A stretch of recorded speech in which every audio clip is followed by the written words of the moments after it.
Our story begins.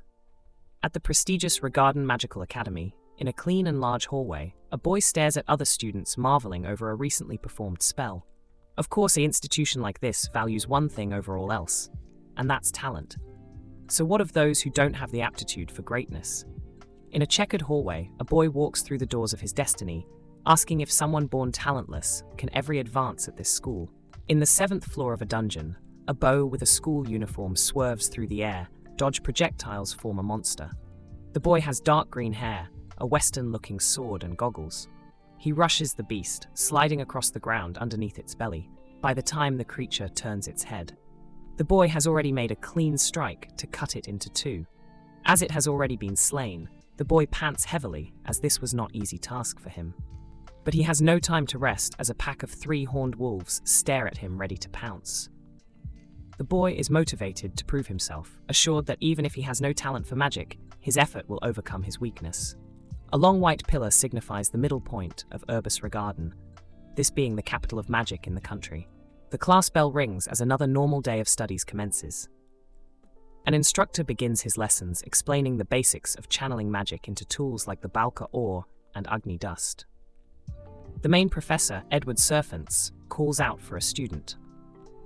He repeats to call for Will Surfort. The boy is too ingrained in his notebook. Once he realizes he's been called, the boy is told to come down to the front of the class. Will internally sighs as this is happening again, with other boys quietly snickering as they know what's going to happen. The professor lightly thoughts him, asking what wrong, as this is a simple, practical exercise. The boy is downcast, as he already knows that he must use the catalyst to conjure a flame. The boy tries to conjure a spell but flames. Immediately after he tries, the entire class laughs at his failure. Only one girl feels bad for the boy. The teacher quiets the class, but then holds the bridge to his nose, unable to hold his frustration at one of their academy students' inability to conjure the most basic of magic. He further degrades the boy's ability to tell the class of his Admentis being, because he's a bookworm, honor student, who can memorize the material, but nothing else. An arrogant boy, with red hair, gets up to perform the same spell, shooting directly in front of the boy. The blast makes him cover his eyes to shield himself. The rock begins to take the form of a bright blue flame.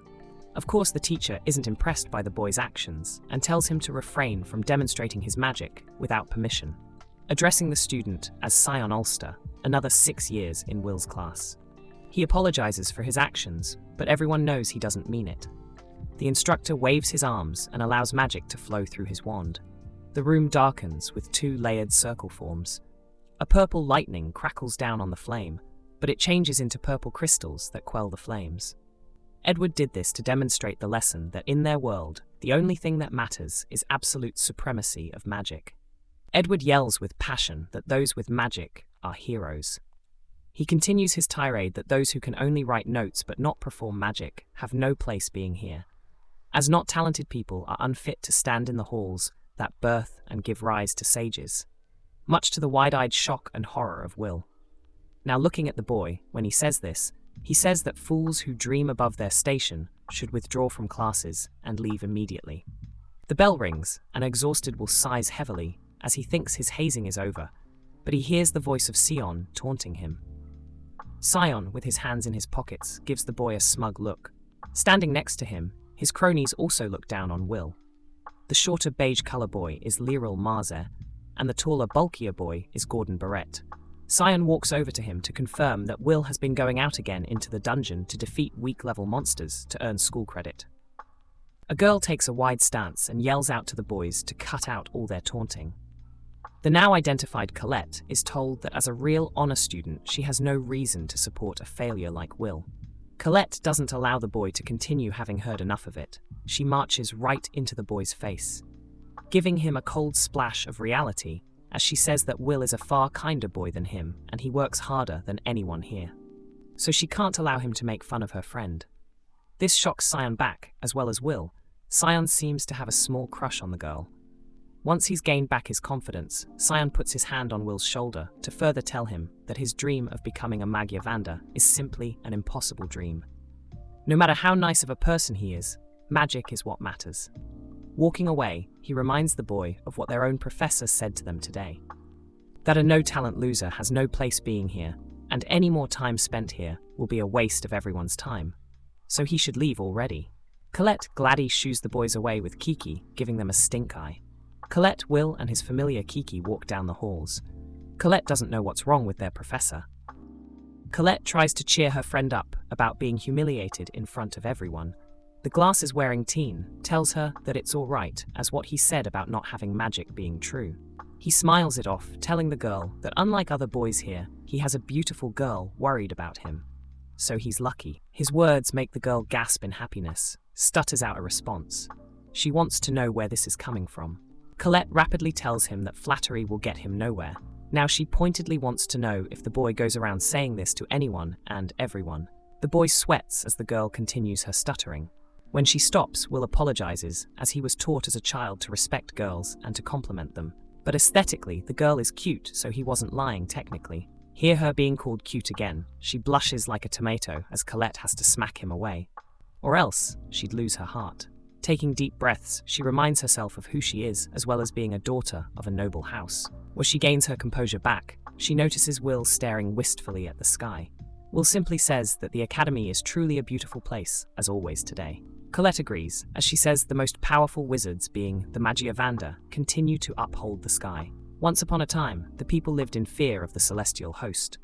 Until 5 powerful wizards came together to stand against such evil. They managed to cast the invaders away and placed a seal in the sky. The people cries as their suffering was finally over and peace was returned. Even since then, the titles of the mages were passed down, and the strongest were called Magiavandas, with everyone at least dreaming to become a mage. Colette looks up to ask if he thinks the Ice Maiden's wand Albus Vina is watching over them. Will not only agrees, but says she's sitting in her room. A woman believed to be the Ice Maiden opens her eyes. In a flashback, a young Will is talking to his friend Elfaria. The two think that the real sun and moon must be up there somewhere in the sky. In the book it says that there's also a marvelous-looking sunset on the other side. Elfaris believes that if they get closer and become Magiavanda, they'll be able to see what's beyond the barrier. To see such a sunset, the two make a pinky promise to both do this.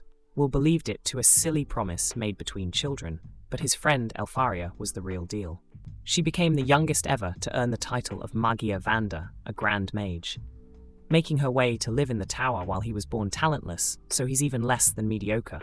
He's unable to forget the promise he's made, and still scratches and claws his way to get by. Professor Werkner yells at a scared Will, as he's gone against his wishes and went to the dungeons again without permission. He berates the boy, as these actions will get him killed one day. Will bows, trying to apologizes, but still wonders about his credit. The professor still gives him the credit for killing one evil guard, awarding him 2 credits. The man picks up his quill and begins writing, assuming that the boy still hasn't given up on his dream of becoming a mage. Will shyly ask if it's a problem, and the man warns him that he must advance to the upper institute if he wishes to head to the tower, as he'll need writing skills, spell work, and praxis. As he'll need extraordinary amounts of credits from all 3 curricula to be given the chance. And because of being unable to perform magic, he'd never earn spellwork credit. Will answers quickly, as he knows this, believing that going to the dungeon for collection points as praxis, it'd be enough. Professor Werkner gets serious to remind him that he's been told this countless times that receiving points solely on praxis is effectively impossible. Will's eyes shake as he can't give up. Werkner stops as he doesn't have the heart to crush his student's dream, so he shouts to Tell not to worry about that, as he needs to focus on graduating first, as he hasn't earned a single credit on his exam. So he counsel him on earning 4 credits to make up for this by the end of the week. Will panics, as he only has 2 days left to make up the credit. Pulling a notebook out of nowhere, Will begins to write furiously against the pages, as he will devote himself to searching for the right monster that gives 4 credits. The professor can only look on at his most devoted student. The old man says that he remembers reports of a Baskerville on the 6th floor. Will rushes to give the man a hug, thanking him, while the older man tries to get the boy off him. Outside the teacher's office, a person overhears them, this being Sion, as he plans to go take the boy's kill on the 6th floor. He evilly grins, as this can be what finally gets Will kicked out the academy, as he believes that people with no talent don't deserve to be here. Late out at night, crickets chirp. On the 6th floor of the dungeon, Will is happy he has the chance to get 4 credits. His familiar, on the other hand, stops, not looking forward to this, with his eyes closed. Will tries to assure his partner that as long as they're careful, the flames that can burn them to a crisp won't be a problem, as the cat can remember being killed by the flames last time.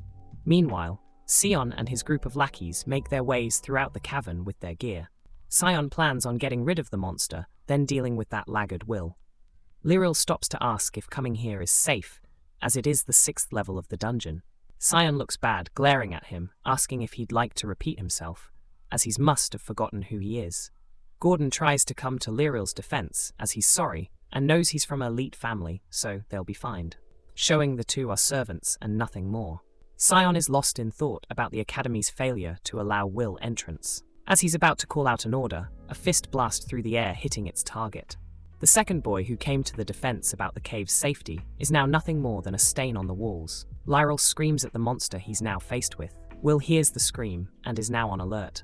Will rushes to see the person who's being attacked. The boy is exceptionally fast, running like a seasoned warrior. Behind one of the openings in the cave, Will is surprised to see an evil Sentinel.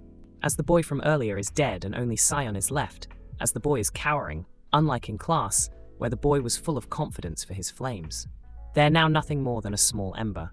Will knows that a beast like this is worth 10 points.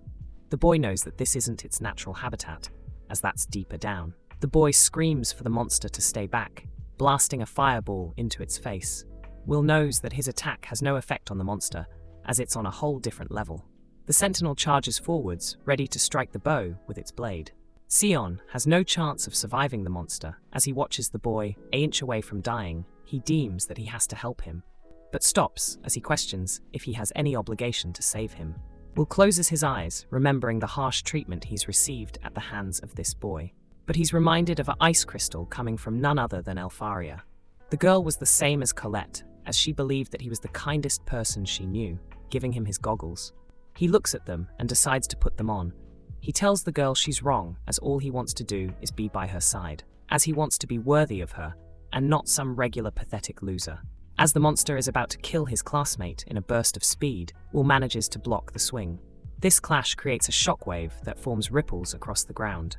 At that time, Professor Edward barges into Werkner's office, as the man is furious that Sion and his group went into the dungeon without permission, and demands that he use him bird familiar to find those kids' whereabouts. As Werkner's questions what floor the group is on, he's told 6th. Knowing what might happen, he puts his bird down, as he assures that there's no need to worry. As Edwards is about to ask why the teacher places his palm on a blue crystal ball. Back in the dungeon, the once failure of the Academy is putting on a show, clashing against the Sentinel. The young man is gifted in his speed, as he's able to confuse the beast and then slash a finger from the creature. When it tries to retaliate, Will still manages to dodge. The blast still creates a crater with a large dust cloud. Like any great swordsman, Will's abilities stay sharp.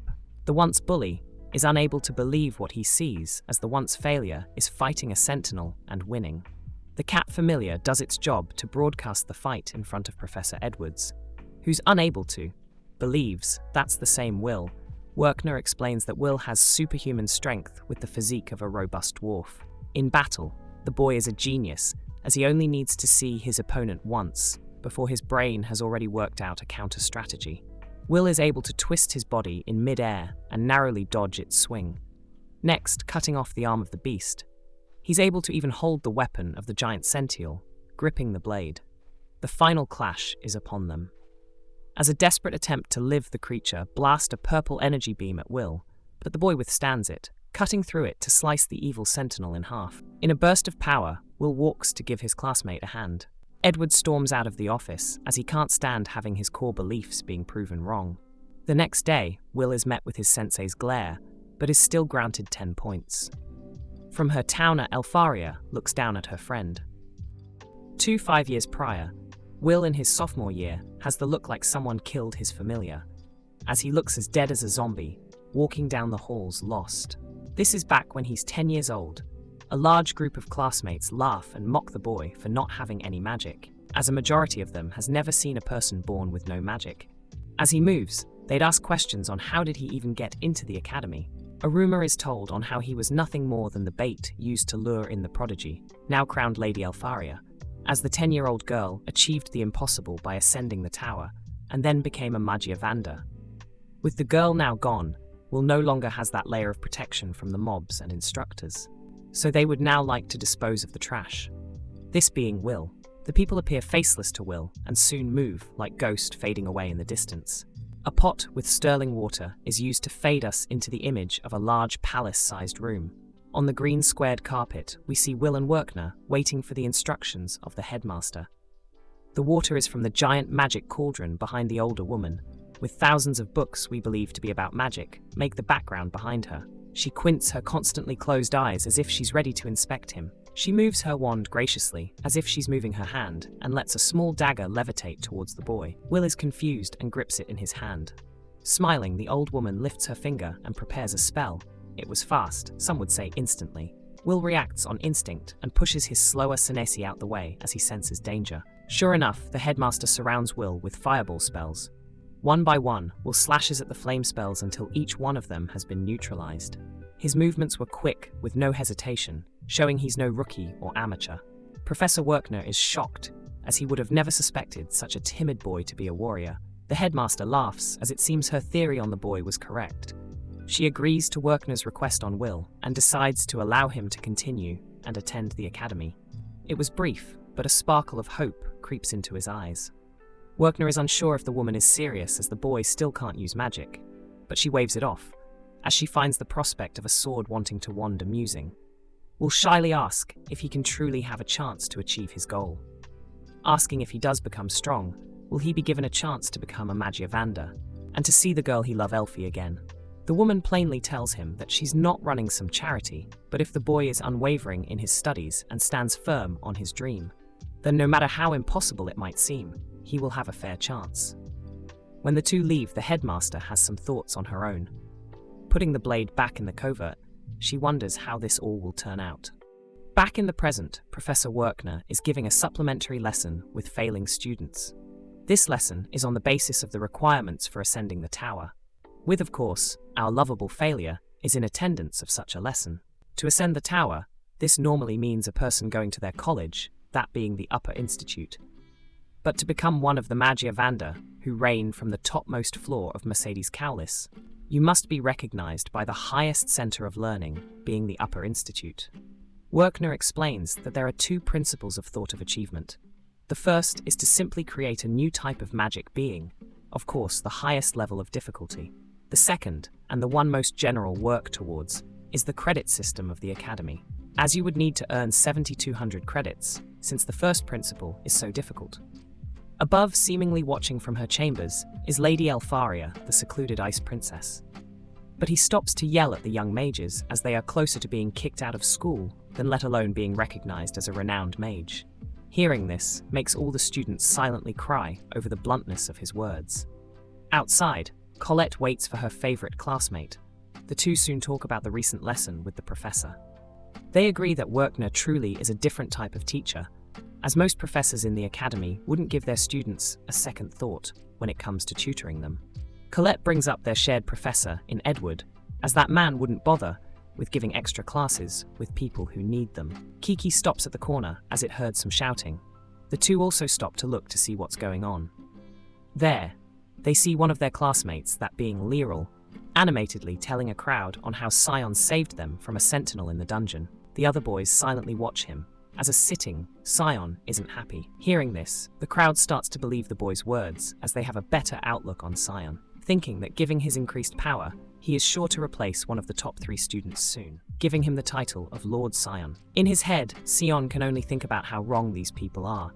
He replays the fight Will had with the Sentinel, but he can't say, as the truth is that much more unbearable. Will passes by, not caring that Scion is given the credit for his deeds. Scion has had it and furiously walks over to Will. Pushing through the crowd, he grabs the boy. Knocking down his books, he yells as Will asking if he takes him for a joke. Colette runs to her friends, confused on why Scion is acting this way. Scion grips fist ready to strike the boy, but the blow never comes. Scion walks away from all of them, leaving his croonies behind. Colette is confused, but knows this was different from Scion's normal attitude. Asking Will if something happened between the both of them. Will knows, but doesn't say. Later in the day, a furious Professor Edwards bangs on the headmaster's desk, demanding that Will Surfort be expelled from their prestigious academy. Headmaster Cauldron calmly sips her tea, not caring for the weaker man's outrage. She wants to know what has brought this on all of a sudden, as the Will is already in his 6th and final year in the institution. To expel him now, with no cause or reason, would be ridiculous. Edward simply says that there is no place for a warrior in the academy. Having enough of this, she lifts her hand and has a book levitate to the man. The book contains academy students' records. When it comes to Will's page, it shows that he's an excellent student, as his writing shows an interesting perspective from the point of view of an outsider. If you ignore for a second that the boy can't use magic, and take out the delusion that he can become a Magia Vanda, Will can still become a remarkable healer or artificer. A person as intelligent as him has many paths open to him. The duty of the academy is to gather knowledgeable scholars and strong combatants for what is known as the Fated Day. Edward counters that the boy isn't trying to be a scholar, but a Magia Vanda. The woman sighs and admits that this is a problem. But, as an act of fairness, she decides to allow Edward to be given a chance to show that his point of view is correct, allowing him to administer a test personally. And in that, if he should fail his test, then the boy will be expelled from the academy. Adard asks the old lady if she's sure, as he's not a lenient instructor like Werkner. The woman is done with the matter, saying he can decide on the contents of the test. Both parties evilly grin when they feel the other person isn't looking at them. Meanwhile, Colette is at Will's locker, opening it for him as it can only respond with magic. He apologizes to the girl for making her do this for him. Inside, she notices his sword and frowns for a moment at it. The girl knows about his secret activities in the dungeon and questions him. He nods, as the school still will not allow for him to walk around the school with the weapon. The two have a brief conversation on Will's mysterious roommate Rosti. Describing the boy in question, he doesn't believe that Rosti is truly his friend. In the library, the two begin their study hall period. Colette is unable to move as she hears Will's mumbling. The boy recites the history book so well that she thinks the boy has it memorized. Even so, Will begins to give his quill ink as he proceeds to write his notes. Will talks about the Battle of Garzaronso back in year 344 of the magical era. As even though the dwarves were defeated in the rebellion, they continued to fight. Will is able to identify with this idea, as he too will never give up. As the boy begins to stretch his arms, Colette notices a white hair. This proves to the girl that Will is overworking himself, so he needs to take a break. With a nervous smile, she offers to pull it out for him, inching closer, which makes him worried. Behind him, a disgusted Edwards wants to know the meaning of their commotion. The girl backs away nervously, and Edward can only stare darkly as this act of flirting is disgusting. He tells Will to get up and follow him for a private lesson.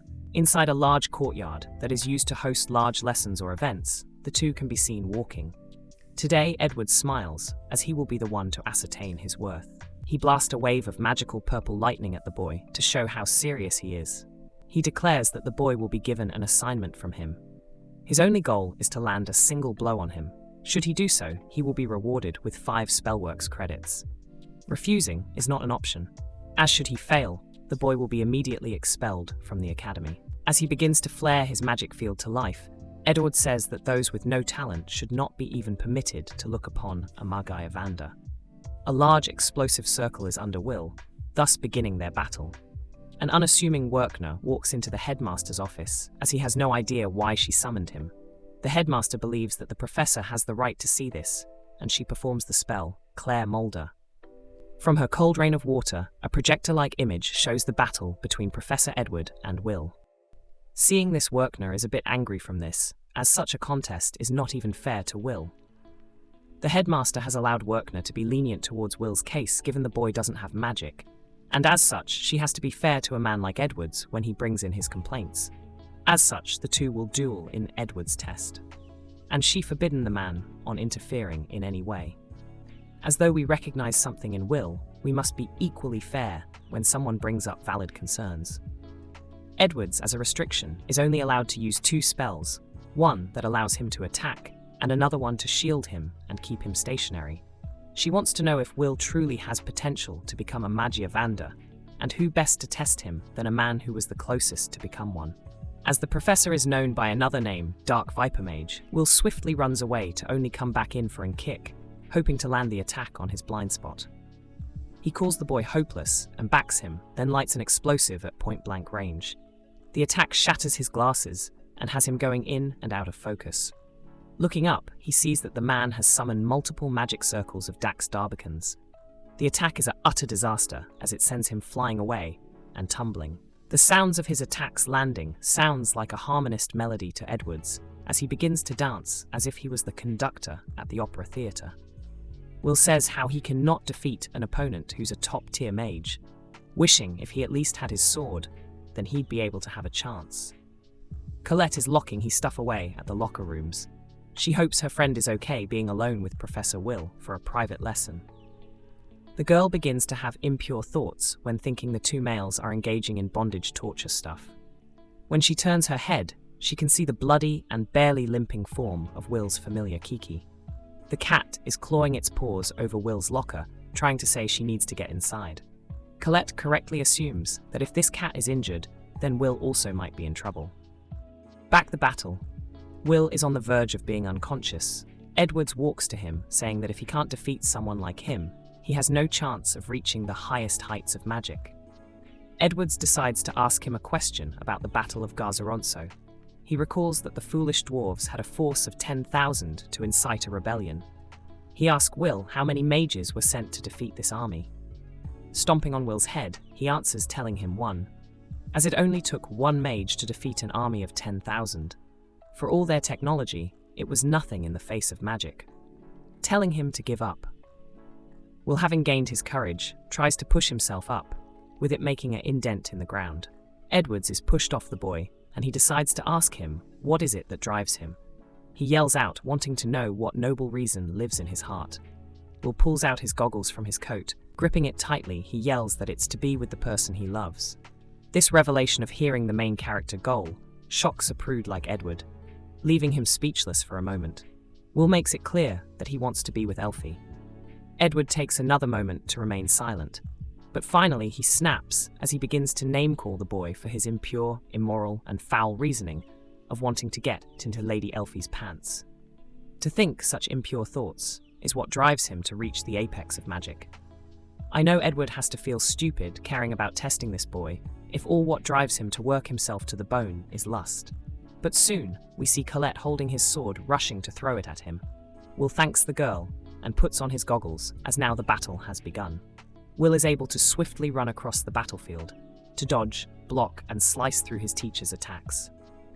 Using his superhuman agility and inspired by the dwarves, he jumps to the ceiling, and with all his power burst from above to break his professor's barrier. Now in range to go to attack, but Edward is still fast enough to have him in checkmate, as a blast from this range can kill.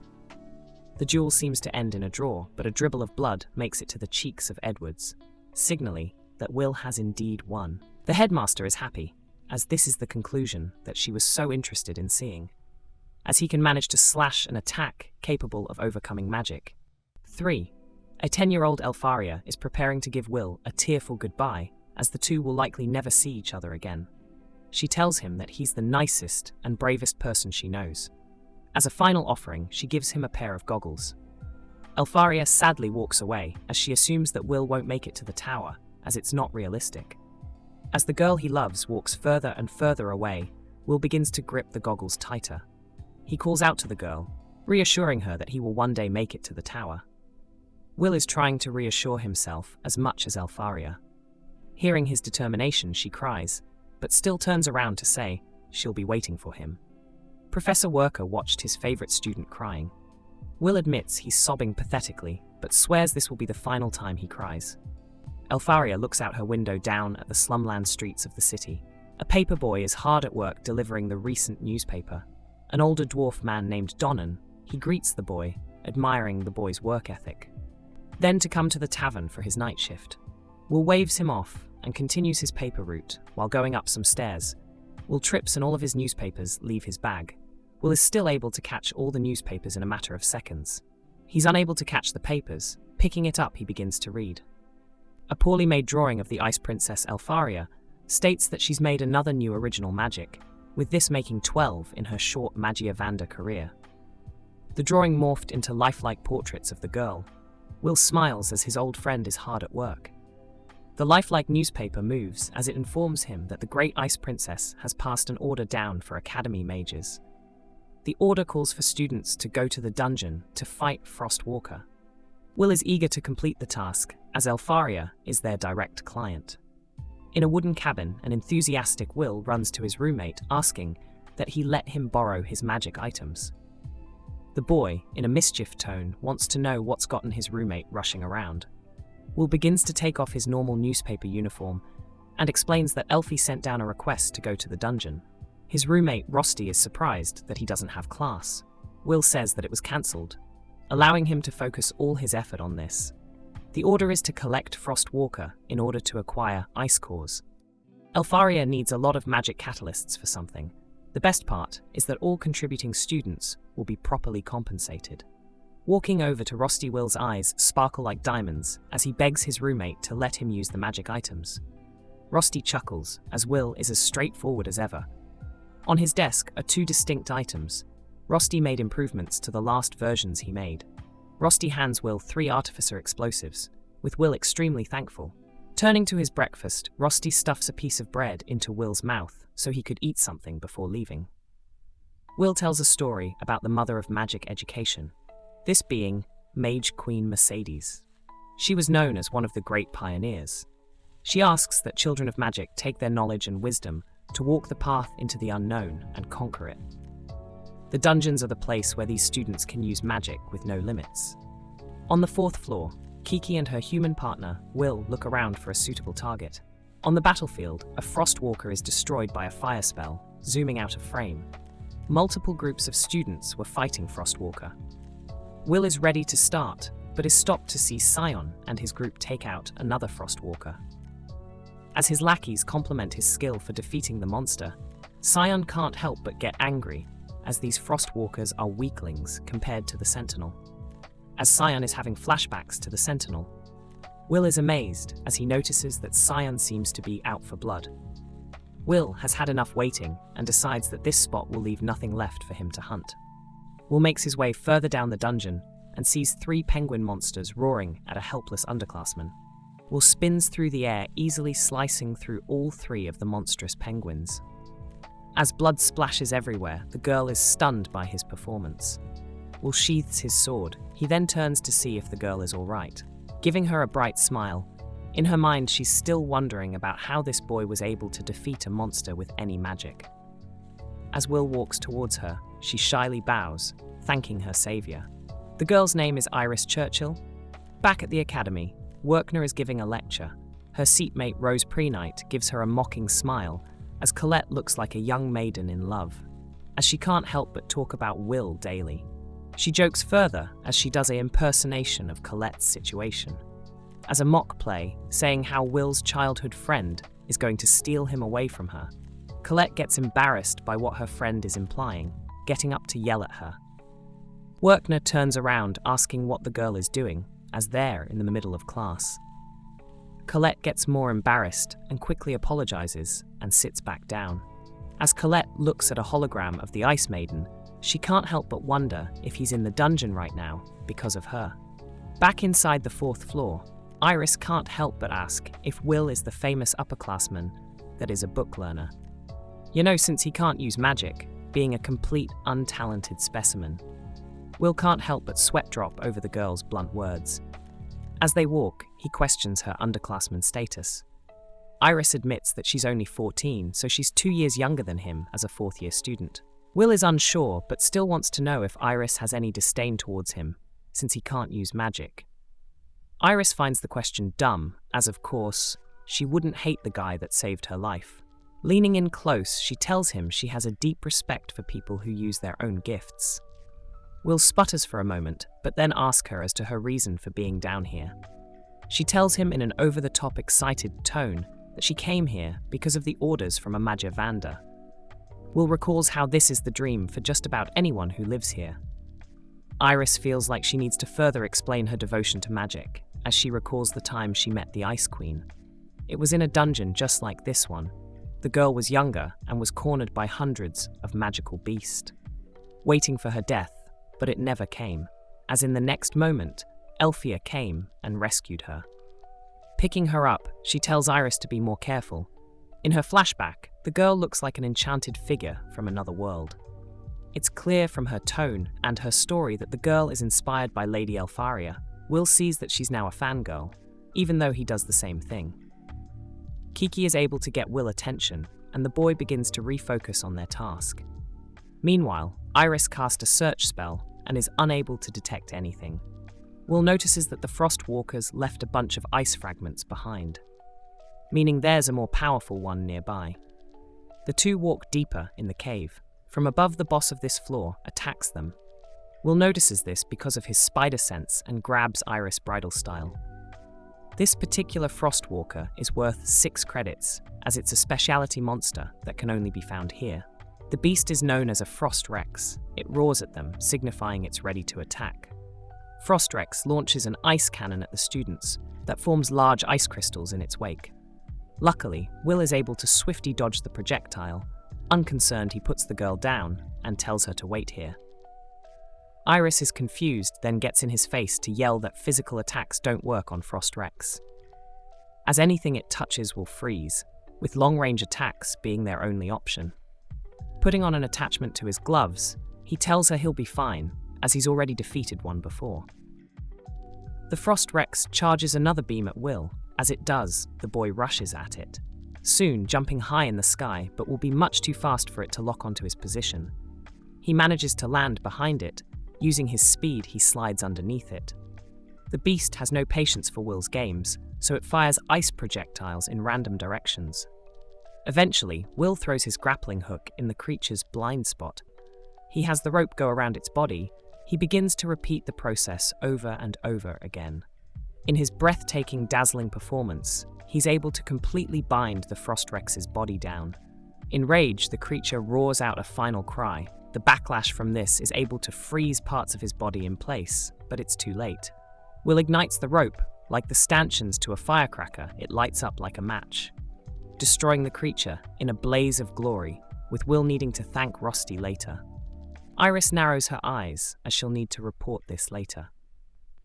But when Will turns to her, she's back to her underclassman persona. Later, Iris walks down the halls of the tower. She knocks on the door of the Magia Vanders.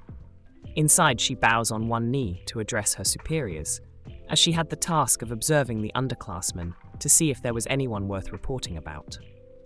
5 large thrones decorate the back of the room, each displaying what element of magic the person specializes in. Each of the members have varied personalities and temperaments, and they begin to discuss the recent events and about any interesting seedlings that will prove useful for the fated day.